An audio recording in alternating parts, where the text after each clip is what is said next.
మత్తయి సువార్త 24వ అధ్యాయం 3వ వచనం నుండి, యేసుక్రీస్తు వారు ఒలీవ కొండ మీద కూర్చుని ఉన్నప్పుడు శిష్యులు ఆయన యొద్దకు ఏకాంతముగా వచ్చి, ఇవి ఎప్పుడు జరుగును? నీ రాకడకి, యుగ సమాప్తికి సూచనలేంటి?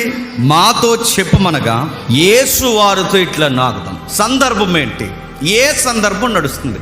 యేసుక్రీస్తు వారు ఒలీవ కొండ మీద కూర్చున్నారు. ఆయన ఒలీవ కొండ మీద కూర్చున్నప్పుడు శిష్యులు, ముఖ్యమైన శిష్యులు, ఆయనకి దగ్గరగా ఉన్న శిష్యులు ఆయనకి మరింత సమీపముగా సమీపించి ఇలా అన్నారట, ప్రభువా, ఈ లోకము ఎప్పుడు అంతమైపోద్ది? ఈ యుగ సమాప్తి. ఒకటి, యెరూషలేము నాశనం ఎప్పుడు జరుగుద్ది? రెండు, ఈ లోకము అంతం ఎప్పుడు జరుగుతుంది? రెండు ఉన్నాయి అక్కడ, రెండు ఆసనాలు. అంటే యెరూషలేము ఎప్పుడు అంతమవుద్ది, అలాగే ఈ లోకం ఎప్పుడు అంతమవుద్ది? ఈ యుగ సమాప్తి అంటే ఈ యుగము, ఈ ప్రపంచ యుగము ఎప్పుడంటే రెండవ రాకడ లేదా ప్రపంచ అంత్యదినం అనేది ఎప్పుడు జరుగుద్ది ప్రభువా? చెప్పు ప్రభువా.